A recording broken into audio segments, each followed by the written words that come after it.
It's really an honor to be here among so many artists and practitioners, and thank you to the Sawaf Arabic Comics Initiative. So today I want to talk about how exile has been an integral component of Egyptian and Arab cartooning since its origins. Now, cartooning, caricature, children's literature emerged in Egypt in a moment of cosmopolitanism, that is, the turn of the 20th century, when minorities and émigrés were pioneers of the form. And so displacement is intimately tied to the story of Arab comic artists. Looking at the work of cartoonists in exile offers provocations, I hope, for our current moment. So I'll speak of an Egypt that was once home to refugee seekers, and in conclusion, I'll discuss a country that now pushes artists to leave. So the tradition of the caricaturist in exile begins with James Sanua, or Yaqub Sanu, who was born in 1839. The Egyptian, Syrian, Italian, Jewish dramatist and journalist launched his magazine Abu Nadara in 1877.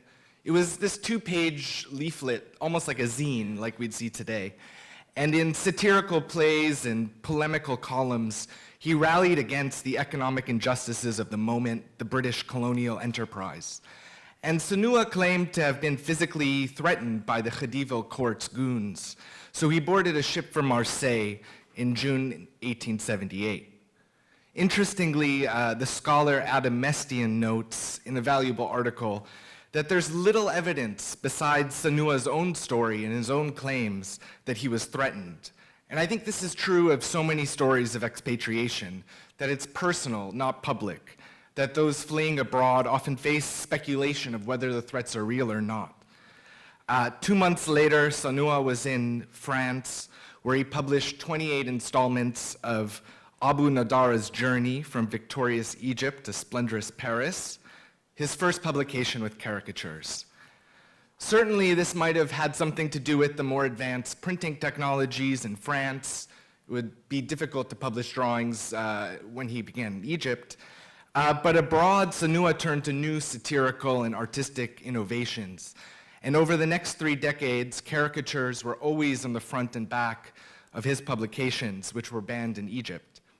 And I want to note that Egypt had an outsized role in his life throughout his publications for decades. He drew about the Arab and Muslim world from Europe. And in the years that followed, Egypt developed a vibrant illustrated press, bright publications, affordable to many, and coincided with the loosening of censorship. Now, cartooning was a new art form, according to a 1925 article, which suggests that there may not have been enough cartoonists to go around. The editor of this theater magazine said they could find no able cartoonist in Egypt. So they asked the Turkish cartoonist Rifki Bey to join them at a theater show to draw the actors.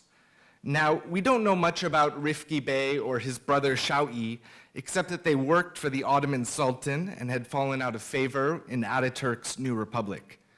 They moved to Cairo and jumped on the new trend of caricature in all the smartest publications. But very little else is known about them, and if you know, you can please tell me. But it fits a larger trend of Cairo as a meeting place of migrant artists. Indeed, some of the foremost cartoonists and caricaturists of the early press had come from abroad. So when it was first started in 1925, the Syrian actress Rosel Youssef started a publication of the same name that was meant to be an arts magazine and quickly jumped into vicious parliamentary politics. She and her team of journalists faced off against ministers, royals, the British, and made caricature the publication's trademark. And hers is a rags to riches story. She arrived in Alexandria penniless at the age of 14, joined a theater troupe, and rose to stardom in Cairo's answer to Broadway. She herself, perhaps the most influential woman journalist in the history of the Arab world, spent her whole life away from her homeland. And it's in this moment of rollicking parliamentary politics, a tenuous British occupation, a politically active populace, that cartoonists maybe had the most impact in Cairo.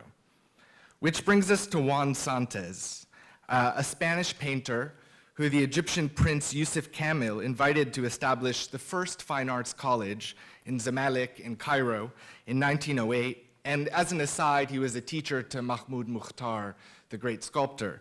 But he was also one of the earliest cartoonists. Now, I haven't been able to figure out why Santes left Spain for Cairo. All we know is that this exhibition shown here, the king attended in 1927 and posed alongside his humorous critical drawings, as the word cartoons wasn't yet used yet. The Rifki brothers, Santes, they had a huge influence on Cairo. And I wonder if we'll see something similar today in the 21st century as Arab artists are relocating to European and American cities, and they become fixtures drawing in new settings, in their second or third languages, and addressing politics far away from their home country. Now, it wasn't just caricature, but in the following years, the first children's magazines and comics emerged, and many of the key artists came from minority or international backgrounds. According to research by Ahmed Nagy, the Egyptian novelist, Bernie, the artist of Samir's earliest covers, was Jewish, and the same year that this publication started, 1956, he fled to France. There's other lesser-known minority Egyptian artists as part of this movement, like Haroun and Jija Tomassian. But the 1952 Free Officers' Revolt and the explosion of Egyptian nationalism destroyed this cosmopolitan moment and consolidated Egyptian identity into a monolithic one. These artists were no longer welcome. Many contemporary Egyptian critics of the ultra-nationalist camp have written these artists out of history.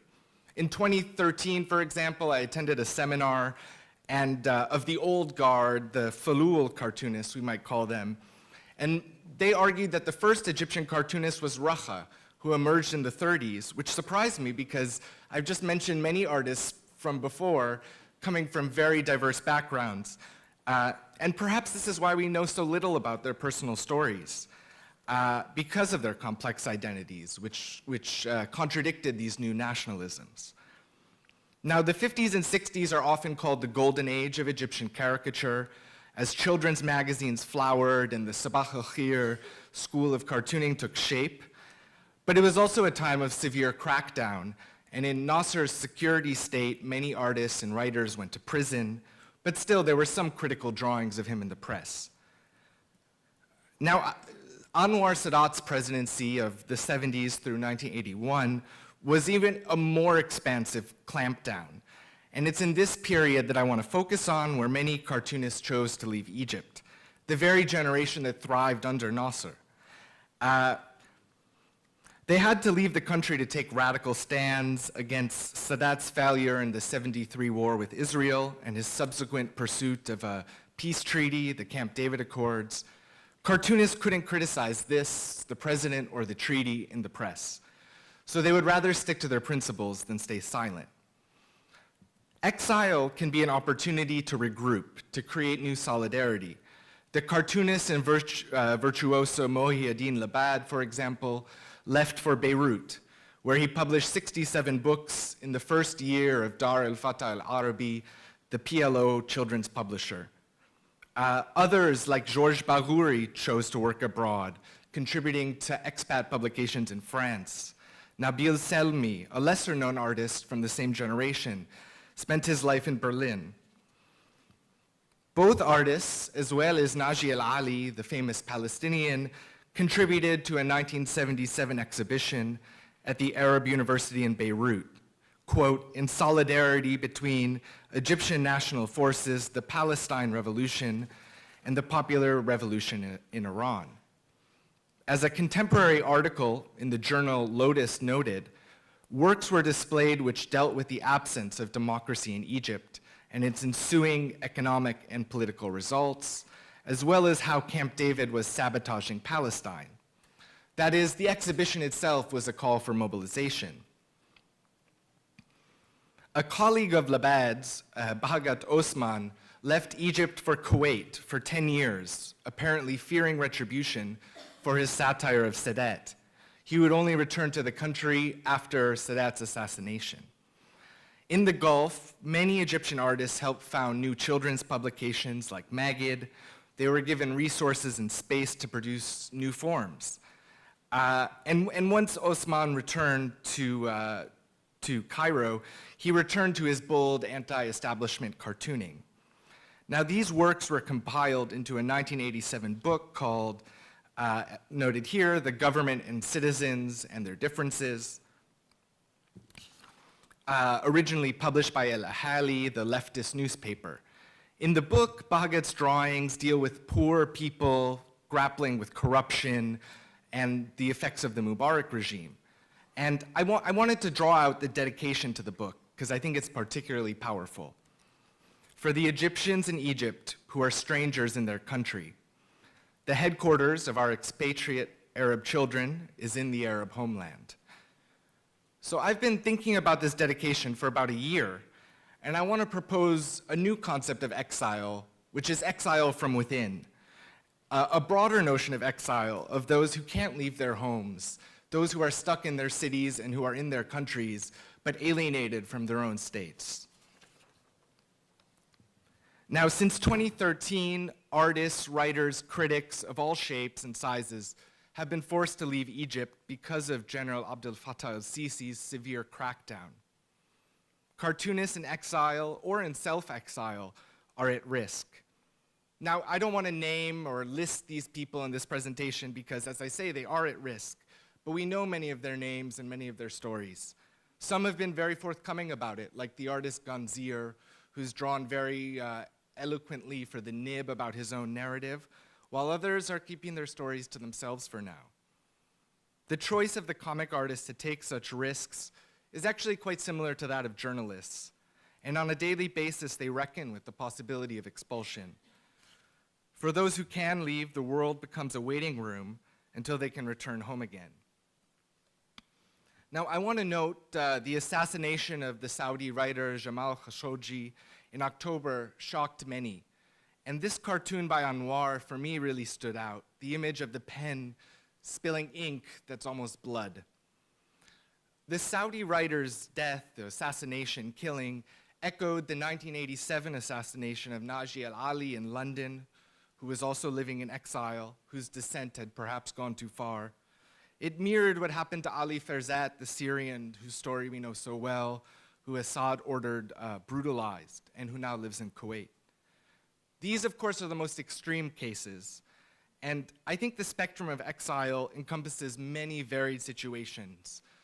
And more familiar to me are the stories of young families living in small apartments in cities far from their families, moving on short notice, following visas or residencies or other precarious jobs in Europe or America. For others, it's the banal or the brutal bureaucracies and consulates that cause a huge amount of stress for artists. And those stresses are not often apparent on the page. But I think if you read carefully, you can start to see changes and reflections in their art. And I think the artists who make it out, and they'll be the first ones to tell you, are truly the lucky ones. But the question still remains, where will artists today find security abroad, whether it's financial or otherwise? And the income that supports comic artists is, of course, very limited, as I think many of us know very well. And increasingly, it's through conduits in European cultural organizations, often defined by the so-called human rights agenda, defined by integration, assimilation, celebrating diversity. These are all great things, but they're quite different, I think, than what artists working in their home countries were thinking about or dealing with. And it's a great potential pitfall for the growth of artists in new countries. Will they have to sing for their supper? Will they have to produce works that satisfy Western, European, or American artists, audiences, pardon me? Or will they be able to pursue the works that they want to pursue? Now, unfortunately, there are no Arab nationalist causes or pan-Arab causes uniting artists like Mohiuddin Labad found in the publishing house Dar al-Fatah al-Arabi. Now, in the context of Labad and his friends' vast cultural production of comics, Palestine, of course, was not just Palestine. It was a foil for all of the anti-Sadat sentiment that had boiled over, the anti-government, the anti-establishment sentiment that had made them self-exiles. And invoking Palestine and Arab nationalism, this group used exile as a time to double down on their leftist ideals and to create new projects before they could return. I want to call for a new conceptualization of such solidarity to deal with 21st century displacement. And I want to draw out 3 brief observations from this history, 100 years of history I've just given you in 10 minutes. The first is of Abu Nadara, of James Sanua, who kept grappling with Egypt his entire life, which is to say that displacement does not mean disengagement from political and artistic life or public life, and that Sanua continued to produce Middle East journalism abroad shows that exile is not estrangement. But so many question the legitimacy of his voice, given that he was no longer in the country. So I think we have a responsibility to make sure that voices in exile receive the same hearing as those in country. Second, I think we need to study Egypt itself further as an international cosmopolitan cultural space where Europeans, Turks, and other Arabs sought refuge and contributed to the very comic art form that we love so much, to better understand how today's cities of refuge will contribute to the advancement of new graphic forms. And finally, as suggested by this quote from Bhagat Osman, I think we need to think more broadly about displacement to include those in country who may not have the choice to leave. One can be alienated, displaced, and banished within one's own home, strangers in one's own country. And just as Bhagat dedicated his book to those, I want to dedicate this presentation to those who continue to work against all odds. Thank you.